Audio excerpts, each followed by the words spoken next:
No primeiro episódio do Saúde em Perspectiva, debates claros sobre decisões difíceis, colocamos no centro da conversa um dos temas mais estruturantes e, simultaneamente, mais controversos do sistema de saúde: os recursos humanos.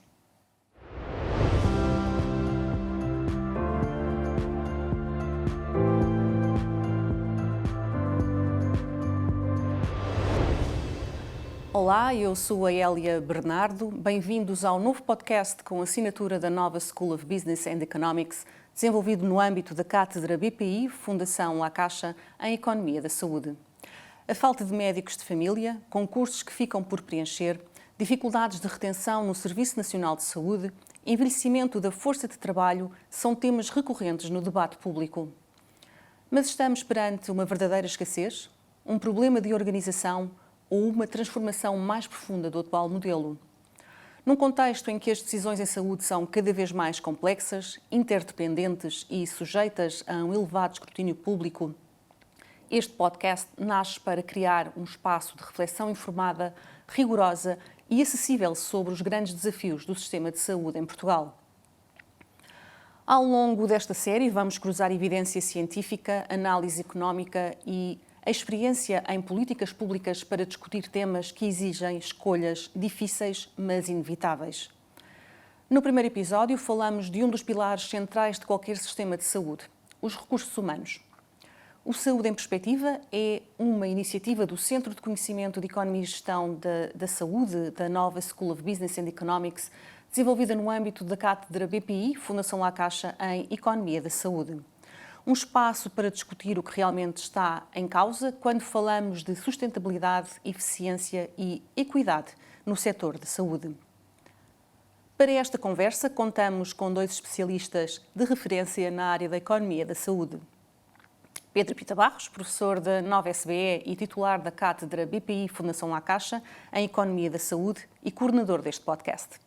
E Céu Mateus, professora catedrática de Economia da Saúde na Universidade de Lancaster, no Reino Unido, com vasta experiência internacional na análise de políticas de saúde. Muito obrigada aos dois por estarem connosco. Lanço a primeira pergunta. Os recursos humanos são frequentemente descritos como o elemento mais crítico de qualquer sistema de saúde. Por que é que esta afirmação é particularmente relevante neste momento, quer em Portugal, quer a nível europeu? Boa tarde, muito obrigado. A prestação de cuidados de saúde continua a ser hoje como era há centenas de anos atrás. Nós não conseguimos ter uma consulta de saúde sem ter um médico e um doente. E essa unidade, não é, de prestação continua a manter-se independentemente da inovação tecnológica a que temos assistido. Com a evolução, com o conhecimento, com a especialização cada vez maior na área da saúde, nós também precisamos cada vez mais de mais especialistas. E, portanto, a necessidade crescente de recursos humanos tem não só a ver com uma maior procura de cuidados, mas também com características decorrentes da própria prestação de cuidados. Mas há outro fator que é necessário termos em consideração também na área da saúde, entre várias outras áreas, mas aqui aquela que nos interessa é a área da saúde, que é uma participação crescente das mulheres na força de trabalho da prestação de cuidados. Portanto, não só ao nível da enfermagem, portanto, onde as mulheres sempre foram maioritárias em termos de número, mas nomeadamente ao nível da medicina. E também uma alteração que decorre não só do facto de termos cada vez mais mulheres, mas também de transformações sociais a que temos assistido, principalmente nos últimos 20, 25 anos, em que as pessoas procuram ter um maior equilíbrio entre trabalho e vida pessoal. E, portanto, não é que as pessoas não queiram trabalhar, as pessoas continuam a querer trabalhar, a profissão continua a ser relevante, mas querem fazer mais na sua vida, além de se dedicarem ao trabalho. E, portanto, todas estas mudanças, não é, tornam mais crítica a organização dos recursos humanos na área da saúde, e aquela que nós notamos sempre mais enquanto doentes é precisamente a organização dos médicos, porque são sempre esses que nós vemos como o principal rosto da prestação de cuidados. Se queres acrescentar alguma coisa, certeza. Permita-me interromper, diria que essa é uma perspectiva bastante interessante, mas eu acho que aquilo que as pessoas efetivamente querem tentar perceber, e sobretudo aquelas que possivelmente nos estarão a ouvir, é: existem médicos suficientes em Portugal ou não? E se temos um número razoável de médicos comparativamente com outros países, porque é que ainda assim há dificuldades no acesso? Essa resposta é de alguma forma mais simples, até porque a própria pergunta está um bocadinho enviesada relativamente ao que deve ser perguntado, que é quando nós precisamos e sentimos que precisamos do apoio de um profissional de saúde, se ele está lá ou não está. E, portanto, independentemente do que os rácios digam, ou do que o número de médicos em Portugal diga, ou que o número de enfermeiros diga, se quando eu preciso não tenho, então há falta. E depois podemos perguntar porque é que há essa falta. Se é porque não estão formados, provavelmente não, e aí entramos na lógica de dizer, ok, globalmente a formação de médicos e enfermeiros em Portugal cobre o número que seria razoável se olharmos esta lógica de comparações europeias. Eu não gosto muito das comparações europeias porque pode haver escolhas diferentes e vontades diferentes de ter formas de atender às necessidades da população com diferentes profissionais, mas acabamos por ter a questão de saber se, mesmo com um determinado número, porque é que não chegamos lá? Porque é que as pessoas têm falta de resposta quando precisam. E aqui temos problemas do Serviço Nacional de Saúde, que tem problemas próprios de capacidade de recrutar, de manter, às vezes até tendo e mantendo as pessoas, de as fazer chegar os profissionais de saúde às necessidades que as pessoas realmente têm. Temos problemas, não diria problemas, tensões europeias e internacionais em geral, que é todos os países têm mais ou menos este mesmo problema, de ter maiores necessidades de trabalho de profissionais de saúde do que terem profissionais lá, de maneira que temos imigração a partir de Portugal e imigração fora de outros países, que vai continuar. É prevista uma falta mundial de médicos e de enfermeiros nos próximos 10 anos, que nos vai criar uma pressão grande. Estás a falar de enfermeiros, o que suponho também que também podemos dizer que também há falta de enfermeiros. Porque a formação dada em Portugal é boa sob padrões internacionais e, portanto, vai haver essa pressão para eles saírem para fora. E, portanto, se a pergunta for, temos necessidade de repensar os recursos humanos que temos em Portugal na área da saúde, a resposta é sim. Não é apenas uma questão aritmética, há uma parte que também está associada à lógica da organização, de compatibilizar esses aspectos que a Céu estava a falar. E, de certa forma, nós temos 3 ou 4 pontos importantes. Sabemos fazer mais coisas na área da saúde hoje em dia, sabemos fazer melhor, desejamos fazer mais, mas muitas destas 3 coisas que queremos fazer mais, melhor e que sabemos fazer, implicam ainda este contacto pessoal que é intransmissível. A necessidade de empatia e compaixão na relação entre uma pessoa fragilizada com uma doença e o profissional de saúde é algo que ainda não é substituível neste momento por outros mecanismos. Há muitas coisas que serão, e nós vemos tecnologia a avançar, mas há um elemento humano que não será. E isso cria uma pressão permanente. Já que estás a abordar essa questão da tecnologia na saúde e da empatia também, faço outra pergunta que é: que novos profissionais de saúde são esperados com estes novos desenvolvimentos tecnológicos que estamos ainda a assistir, com a inteligência artificial na saúde? Que novos profissionais de saúde estamos à espera? Ou, neste caso, melhor, que novos profissionais de saúde seriam esperados? Eu não sei se serão novos profissionais de saúde. A minha sensação é que, na relação médico-doente, por exemplo, muito continuará a ser semelhante ao que foi nos últimos 30 anos, nos últimos 50, nos últimos 150 anos. O que está a mudar é quais são os vários pontos intermédios que nós vamos podendo ter em que temos graduações de como contactamos com serviços de saúde, digamos assim. E, por exemplo, será possível que um aumento da automedicação liberte algum trabalho médico? Sim. Será que alguma monitorização remota por dispositivos até metidos em têxteis que façam monitorização dos sinais vitais das pessoas substituirão a necessidade de algumas consultas? Provavelmente sim. Será que a interpretação de radiografias passa a ter menos intervenção humana e passa a ter mais intervenção da inteligência artificial, que tem sido um dos grandes temas? Provavelmente sim. Mas no final, naqueles aspectos que vão mesmo contar, nós vamos precisar dessa lógica de contacto humano. Em geral, a maior parte das pessoas não gostaria, provavelmente, que fosse um ecrã a dizer-lhe: você tem este problema, agora vai fazer estes passos. É preciso uma espécie de comunicação humana. Também muito interessante, muitas vezes, quando nós ouvimos falar aos profissionais de saúde, da importância que eles dão a saber ouvir o que o doente está a dizer, a saber ler a linguagem não verbal que nós temos.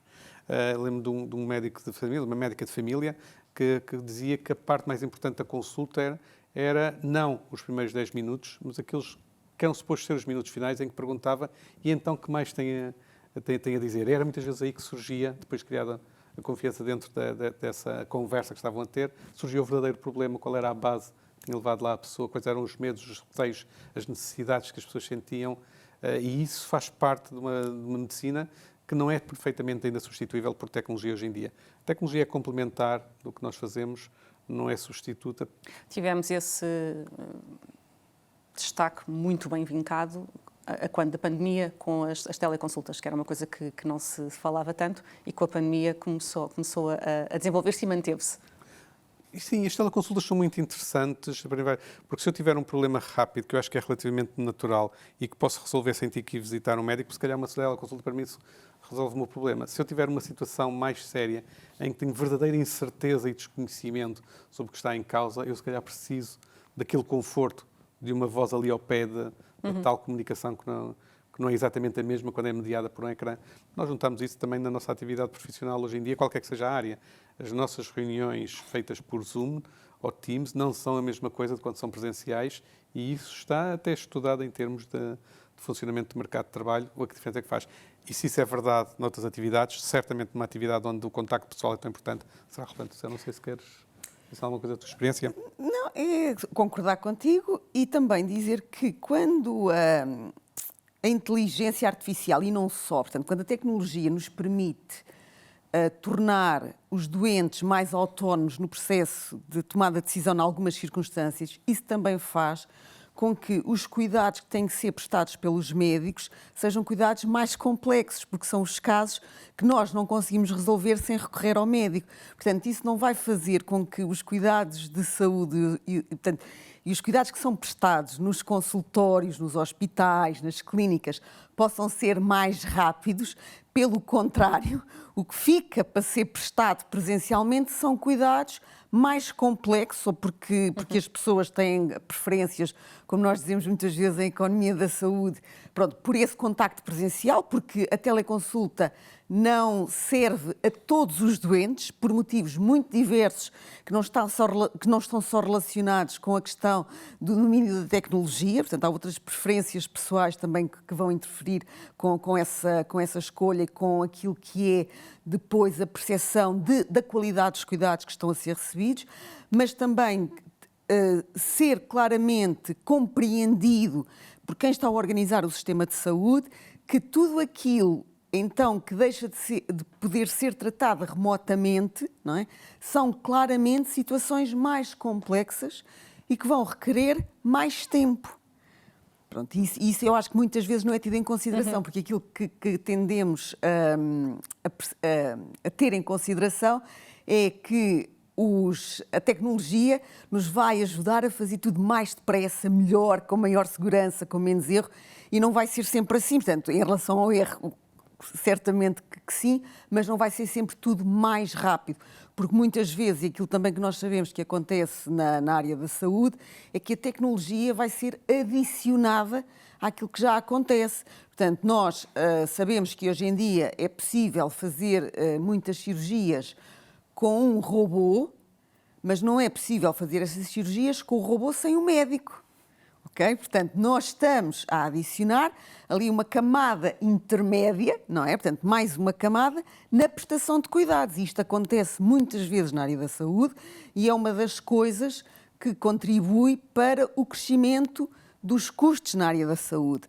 Portanto, por nós, em saúde, vamos sempre adicionando tecnologia, o que nos permite, como o Pedro há bocado dizia, fazer melhor, fazer mais, saber fazer, mas sempre a um custo crescente.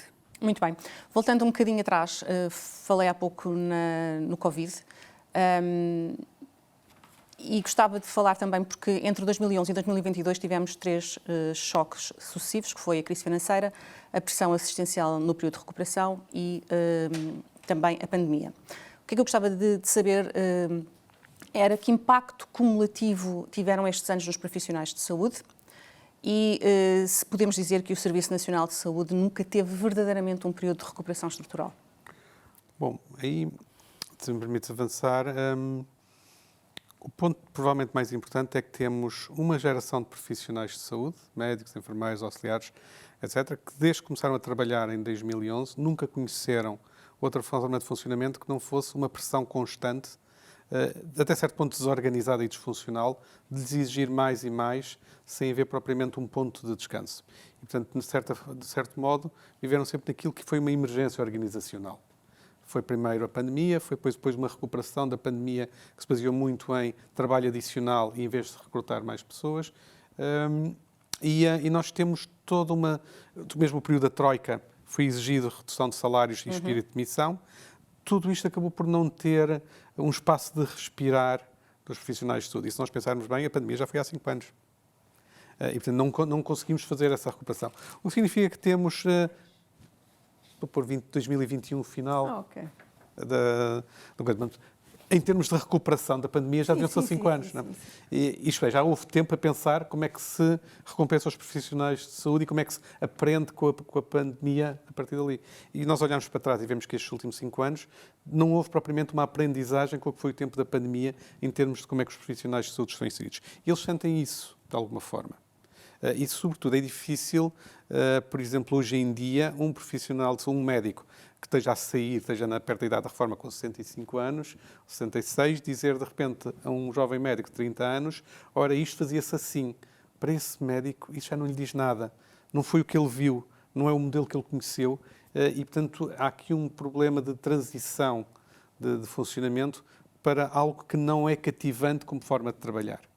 E isto faz também com que estas lógicas de equilíbrio profissional e pessoal, para além de terem mudado na sociedade em geral, no caso das profissões de saúde, também mudou porque o quadro organizacional em que essas pessoas se inserem está lá. Nós fizemos há uns tempos... Deixa-me só interromper-te e fazer-te uma pergunta que é, tendo em conta isso que estás a dizer, o Serviço Nacional de Saúde continua a ser atrativo para os jovens profissionais? Sim e não. Okay? Sim, no seguinte sentido, quando nós juntamos 3 gerações de médicos, vemos que a lógica de espírito de missão, altruísmo, a vontade de ajudar os outros através da medicina está lá, qualquer que seja a geração. Okay? O que nós encontramos é a geração mais velha tem um saudosismo de uma época que já não é, a geração do meio viveu sobretudo a sua grande parte de vida profissional nesta emergência organizacional e está cansada disso e quer procurar outra solução, a geração mais nova tem ainda a ilusão que é que possa fazer de diferente e de como é que poderá responder, sendo que provavelmente vai encontrar um muro de funcionamento burocrático e desatualizado que os vai fazer mudar de ideias. Achas que é isso que está na gênese desta crise de recrutamento e retenção no Serviço Nacional de Saúde? Em parte sim, porque quando se fala com os estudantes de medicina e se lhes pergunta diretamente, estão dispostos a ir para o interior, eles dizem que sim, alguns deles até voltariam aos sítios onde estavam e têm a vontade de fazer isso. Só que depois, quando o tentam fazer, nada ajuda. Tudo parece não querer aproveitar a boa vontade que eles têm. Há ilhas de excelência nesse aspecto de recrutamento e de captar dentro do Serviço Nacional de Saúde. Não sejamos monolíticos também na apreciação. Mas o geral é, tenta-se fazer e alguém depois está sempre contra. A primeira resposta que se ouve é sempre um não burocrático de alguma forma, quando se tenta fazer de uma forma um bocadinho diferente. A forma do Serviço Nacional de Saúde fazer o próprio recrutamento também faz muita diferença. Nós olhamos para um tema que tem sido recorrente nas última década, a falta de médicos de família tem se tornado muito visível e a necessidade de recrutar para algumas zonas. Curiosamente, é um problema que não é um problema totalmente nacional. Nós sabemos que no norte do país esse problema não está lá, portanto é uma zona, problema também muito mais do sul e muito também localizado na zona urbana de Lisboa. A pergunta é, a melhor forma de atrair pessoas para esses lados é fazer um concurso burocrático que pode ser impugnado e que vai demorar não sei quanto tempo, ou seria tentar seduzir equipas de 4 ou 5 jovens de vocês venham tomar conta desta unidade de saúde familiar, que é a nossa base de organização agora para os médicos de família, como um grupo. Em vez de serem 4 pessoas que são juntas por uma seriação burocrática que existiu. E isso pode fazer toda a diferença na captação. Também numa lógica de funcionamento, também pode ser muito diferente eu pendurar uma pessoa em cada um dos sítios que tem uma falta ou tentar resolver sítio a sítio de uma só vez. E, agora, não me parece que isto seja verdadeiramente pensado e organizado. E, portanto, quando há essa boa vontade dos novos profissionais de irem para o Serviço Nacional de Saúde e encontram depois um sistema que não pensa neles e eles encontram outras soluções fora, provavelmente vão procurar essas outras soluções. Quando dizes procurar outras funções ou outras soluções, refere-te que ao serviço privado? Serviço privado, situações autónomas, a estar apenas a tempo parcial para conciliarem com outras atividades, aproveitar agora aquelas situações que nós observamos de tarefeiros em que podem não ter esta ligação permanente, mas são precisos e, portanto, acabam por ter recorrência. O que é mau para todo o sistema e a prazo também, provavelmente, para eles, mas que no momento respondem. Eu tendo a pensar que nesta lógica dos recursos humanos em saúde e do recrutamento, em particular de médicos e enfermeiros, não faria muita distinção e provavelmente mais cedo iremos a outras profissões também, pensar da seguinte forma, pensar numa imagem do cubo de Rubik, em que temos que acertar várias faces. E o cubo de Rubik, eu gosto dele porque tem 3 dimensões. Nós aqui temos 3 dimensões que são cruciais. Primeiro, as pessoas querem ter flexibilidade no tipo de envolvimento que têm. Primeira dimensão. A segunda dimensão é as condições remuneratórias e de trabalho. Era o que eu te ia perguntar a seguir, era Também onde é que entraria também está lá. As dimensões não têm ordem de prioridade, mas as questões também estão lá. E, portanto, toda essa parte de condições remuneratórias faz diferença. Mas, curiosamente, a parte de condições de vida também é importante cada vez mais neste aspecto. E o terceiro aspecto, que é frequentemente ignorado no Serviço Nacional de Saúde, é a lógica de qual é o desenvolvimento profissional que eu vou ter e como é que este desenvolvimento profissional pode ser feito junto da flexibilidade que eu preciso ter contratualmente. E não é difícil pensar que, após serem formados, querem ter um envolvimento muito grande, depois, por razões de vida pessoal, querem ter um menor envolvimento para darem mais atenção a essa vida pessoal. Quando essa vida pessoal atinge um determinado patamar de desenvolvimento, também tipicamente depois de paternidades, maternidades, a pessoa quer voltar a investir na profissão, ter a capacidade de o poder fazer de uma forma programada, saber o que é que está à espera. E, portanto, aqui ter essa lógica no Serviço Nacional de Saúde era importante. Em alguns sítios, eu sei que se vai fazendo isso, a maior parte deles não, é tudo burocrático. Agora, mesmo quando se quer atrair pessoas para locais onde há falta de profissionais, falta de médicos de família, têm-se decisões aparentemente incompreensíveis quando se pensa de como é que eu posso atrair as pessoas, mas perfeitamente compreensíveis do ponto de vista burocrático. Por exemplo, levar uma pessoa para o litoral alentejano, trabalhar numa USF nesse local. Uma das coisas que pode ser demonstrativa de apreço é pagar à pessoa a autoestrada. Dizer, olha, tem aqui a via verde, não precisa se preocupar com isso se quiser deslocar. Provavelmente não custa muito e provavelmente tem mais efeito do que lhe dar o mesmo em equivalente de salário. Porque demonstra, além disso, uma atenção para com a pessoa.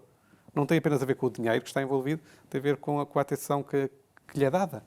E isso pode, às vezes, fazer a diferença. Perguntar-lhe o que é que, se vem para um sítio isolado, algures, o que é que a ajudava a não se sentir tão isolado.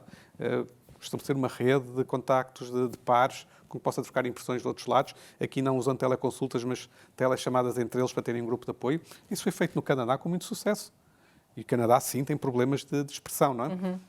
Os 3.000 quilómetros no meio da neve não são os nossos 200 quilómetros até à fronteira. Não, e, portanto, mas ninguém... Desculpa interromper, mas tu estás a dizer essas soluções alternativas e eu imediatamente sou levada a pensar, ok, é muito bonito, mas é um bocadinho utópico tendo em conta a nossa realidade do Sistema Nacional de Saúde. Precisamente esse é o problema. Porquê é que é utópico? Porque pensamos num sistema que não consegue fazer isso. E a questão é como é que nós conseguimos fazer com que o sistema ou com que as pessoas que estão no Serviço Nacional de Saúde tenham a liberdade de tentar soluções que levem para lá as pessoas. E isto significa que eu não posso ser um concurso nacional. O ónus da solução nos próprios profissionais. Na gestão do Serviço Nacional de Saúde. Os profissionais de gestão do Serviço Nacional de Saúde têm uma responsabilidade de fazer isso. E a responsabilidade vem de baixo para cima. Okay? É preciso que em baixo haja vontade de fazer e que proponham, que depois acima tenham a coragem de permitir que seja diferente em cada um dos sítios. O que significa concursos diferentes. O problema é que nós temos depois toda aquela lógica burocrática de se eu faço um concurso em cada lado, vou dizer que isto é tudo amiguismo e, portanto, eu quero um concurso nacional para garantir qualquer outra isenção e, portanto, vou estar a matar qualquer solução que eu crie. Depois utilizam-se soluções que matam também o próprio espírito dos sítios onde estão. Por exemplo, não é impossível que na zona da Grande Lisboa haja 2 profissionais de saúde, médicos de família, em que um esteja a ganhar muito mais do que o outro, porque um foi contratado há muitos anos e entrou numa vaga normal, e um foi contratado há pouco tempo, entrou nas chamadas vagas carenciadas, que têm um salário adicional. E se isso acontecer, a tensão interna, mais cedo ou mais tarde, vai surgir. Vai acontecer, claro. Okay? Porque é um mais novo a ganhar muito mais porque é uma vaga carenciada. Okay. Ora, se não foi pensado como é que eu vou lidar com isto, eu vou ter um problema também de organização. Isto, mais uma vez, cai na lógica da gestão. E, portanto, atrair os médicos e, eventualmente, os enfermeiros não é tão complicado como possa parecer. É complicado porque nós criamos regras também dentro do Serviço Nacional de Saúde que tornam isso mais difícil. O setor privado consegue atraí-los e, às vezes, alguns das pessoas que são contratadas pelo setor privado dizem-me uma das coisas que me atraiu é que eu sei com quem é que tenho que falar se tiver um problema. Se eu tiver um problema numa unidade pública, não sei sequer com quem é que eu tenho que falar. Vamos ouvir também um bocadinho a Celso relativamente a este tema e pergunto-lhe se esta lógica de sai um, entra um é revelador de uma ausência de planeamento estratégico no que toca ao recrutamento. Eu acho que sim, porque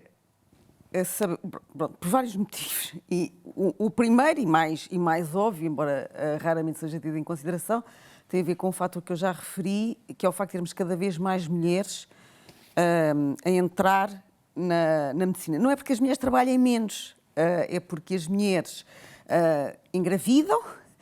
Nós também precisamos de ter crianças a nascer em Portugal, embora as mulheres também não sirvam só para isso e não tenham que ter filhos, mas por circunstâncias da vida, depois têm também que organizar a sua vida pessoal de forma diferente e não podem e não têm vontade, muitas vezes, ou a maior parte delas, de trabalhar como se trabalhava há 50 anos, ou como os homens trabalhavam há 50 anos, porque os homens de hoje também já não o querem fazer. Portanto, há quem continue a querer trabalhar 60, 80 horas por semana, portanto, isso também não deve ser impedido, portanto, mas em geral as pessoas já não o querem fazer. E, portanto, não é sai um, entra um. E investigação que tem sido feita, por exemplo, na Austrália, tem demonstrado que sai um, mas precisamos de um ponto qualquer coisa para substituir esse que sai. Outra coisa também que é importante ter em consideração tem a ver com a especialização crescente da medicina.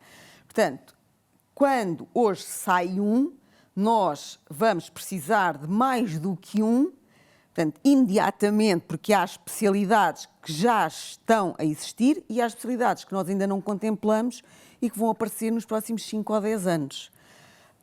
Isto apesar de toda a inovação tecnológica, da inteligência artificial, de tudo aquilo, todas as ajudas que possamos pensar.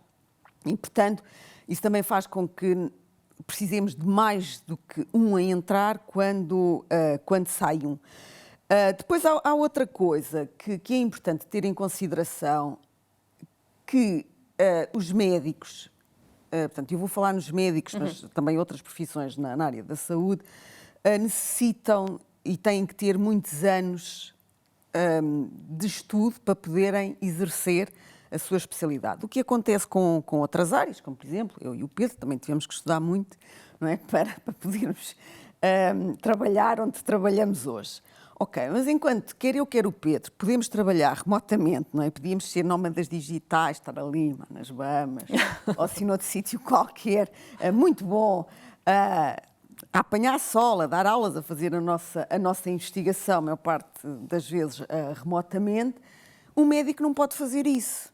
E, portanto, também temos que compreender, do ponto de vista social, que o reconhecimento que tem que ser dado ao nível das carreiras, ou quando falamos na redução da semana de trabalho para a semana de 4 dias, ou na articulação do horário de trabalho com a vida familiar, precisamos de ter outra consideração e precisamos de planear os recursos humanos de uma forma muito diferente. Porque, por exemplo, tem havido algumas experiências ao nível da semana de 4 dias, não em Portugal, talvez em Portugal também, mas que eu conheço menos bem, mas em Inglaterra, da semana de 4 dias ao nível das creches e das escolas. Para os profissionais, não para os garotos. Portanto, isso faz com que tenham que existir mais profissionais, porque os miúdos continuam a precisar de ir à escola todos os dias da semana. Nós, em relação aos cuidados de saúde, precisamos que os hospitais, que as urgências, que muitos serviços funcionem 24 horas por dia, 7 dias por semana, ao longo dos 365 dias do ano. Portanto, para flexibilizarmos o horário de trabalho dos profissionais e para podermos demonstrar e reconhecer o apreço pelos profissionais e dar-lhes, de alguma forma, a mesma flexibilidade de carreira que damos a outras carreiras, nós precisamos de ter mais profissionais. Portanto, não é só a pôr dinheiro em cima do problema, não é? Portanto, é tal aquilo que o Pedro dizia há bocado em relação ao exemplo da Via Verde. Precisamos de demonstrar apreço pela pessoa e reconhecer as necessidades específicas daquelas pessoas, porque provavelmente, sabemos, não é provavelmente... Não é... Para existir essa flexibilidade também terá que haver não só condições de atratividade que já falámos, mas também, eu diria que uma melhor organização do trabalho e das equipas internamente. Pô, eu não conheço tão bem... Diria aqui a nível de distribuição de competências, o trabalho de equipa... Bom, eu não sei bem... Eu nunca trabalhei num hospital, nunca trabalhei num centro de saúde. Portanto, falo com muitos médicos, falo com muitos enfermeiros, muitos farmacêuticos, mas nunca trabalhei num sítio desses. Portanto, o meu conhecimento é sempre da parte do ouvir dizer. Aquilo que eu posso efetivamente partilhar com base na minha experiência é que em Inglaterra acredita-se muito e pratica-se o desenvolvimento das soft skills, que são muito importantes ao nível da coordenação de equipas, do desenvolvimento de equipas, da organização interna do trabalho e das melhorias de produtividade que nós possamos ter nos locais de trabalho. Em Portugal, sempre que se fala, isto é a minha experiência, pronto, e particularmente na administração pública, sempre que se fala em formação e em desenvolvimento de soft skills por parte dos profissionais ou em formação, em treino de competências para reuniões difíceis, gestão de equipas, etc., pronto, parece que ainda estamos a falar um bocadinho no âmbito da bruxaria, não é? Portanto, coisas que, sim, há ali umas pessoas que fazem, mas isso não tem grande efeito.